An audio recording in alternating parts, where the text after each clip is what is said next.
Hello friends, subscribe my channel and press on bell icon. Thank you. Get ready for dictation. Start. I have heard learned counsel for the petitioner accused convict and learned assistant advocate general for the state of Haryana. Besides going through the record, and I find that there is no merit in the revision petition. Stop. Para. Amit PW6 Ishwar provided the eyewitness account of the mishap, categorically stating that accused was author of the accident by his rash and negligent driving of the offending truck. Stop. Although they were cross-examined at length on behalf of the accused, but they stuck to their guns and could not be shattered on any material point. Stop. A few minor contradictions and variations in their statements do not go to the root of matter, since those are bound to occur due to difference in power of perception, observation and retention of events in various persons, and so also due to lapse of memory due to passage of time. Stop. The fact cannot be lost sight of that different persons have got variable memorization of the events. Stop. Merely because a witness slipped at a few places regarding the minute details does not go to put a question mark over his credibility and truthfulness. Stop. These minor variations and contradictions rather go to show that the witnesses have deposed in a natural and truthful manner, unlike tutored witnesses who depose in a parrot-like manner. Stop. I find presence at the spot of all the witnesses to be likely and probable, and account given by both of them to be worthy of reliance. Stop. Ramnivas complainant, having lost his cousin brothers, would have been the last person to try to screen the actual culprit and involve the accused in this case falsely, since it is always the earnest endeavor of a close relative to ensure that the person responsible for death of his near and dear is brought to book and is punished suitably, rather than attempting to shield the actual culprit and involve some innocent person in his place without any rhyme or reason. Stop. Admittedly, till date, the accused has not submitted any written representation to the higher police officers complaining against his alleged false implication in this case. Stop. If the accused had been roped in wrongly, he would not have kept quiet with Damocles sword of conviction hanging over his head. Stop. His silence and inaction goes to show that his plea of false implication lacks merits. Stop.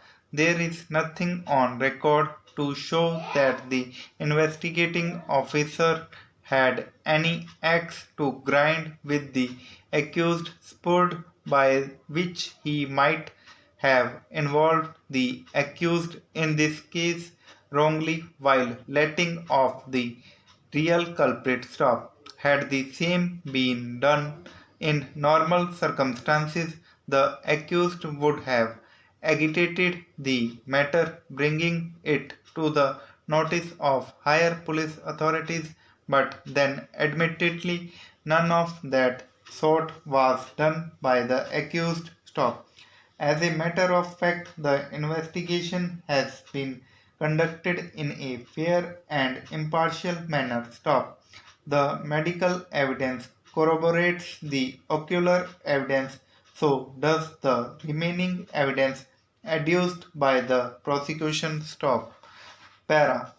Learned counsel for the revision petitioner has contended that identity of the driver is not established inasmuch as in the FIR his name is not mentioned and no identification parade was arranged to get him identified from the eyewitnesses stop, whereas learned state counsel has contended that the accused had been identified by the eyewitnesses in the court as they had seen him at the spot there. Identifying the accused in the court was not for the first time. As such, there was no necessity of holding of any test identification parade. As a matter of fact, the accused himself did not request for doing so. Furthermore, since the offences for which the accused was booked happened to be bailable, the police did not get any opportunity to have his custody and then to make him participate in the test identification parade. Therefore, the identity of the accused stands established and duly proved on record. Para. After hearing the rival contentions, I find that the arguments so advanced by learned counsel for the petitioner are without any merit. Though accused is not named in the FIR, but then FIR is not a substantive piece of evidence and its only purpose is to set the criminal machinery in motion. FIR is often lodged in hurry and it may not contain the minute and precise details of the incident. The FIR can be got registered by a person who may not be an eyewitness of the same. It is only during investigation of the case that police can come to know about the culprit and criminal who had committed the crime. Merely for the reason that accused is not named in the FIR does not result in causing any dent in the prosecution story.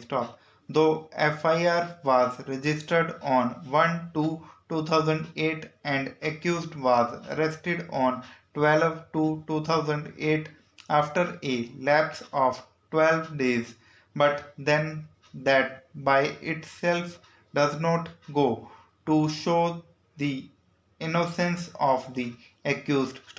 As already observed, after registration of FIR during investigation, if accused is not named in the FIR, it does take some time to know the identity of the criminal involved in the incident and delay of 12 days in arrest of the accused does not point out towards his non-involvement in the accident. Para. As regards there being no signs of any collision or impact on the truck, as the truck had been taken into possession after about 12 days of the mishap, could be every possibility of those signs having been got removed by getting it repaired and painted at that place. Para. Learned trial magistrate referring to authority Sudama Devi and others versus Keval Ram Singh and others 2008-1 PLR 444 P and H, observing that mere silence for a long time on the part of the driver in itself is sufficient to prove that he was negligent in driving the offending truck, as a result of which the accident took place. She has also placed reliance upon Messrs. Swadesh Karyala Private Limited versus Bakshish Kaur and others 2007-2 LJR 288 P and H stop.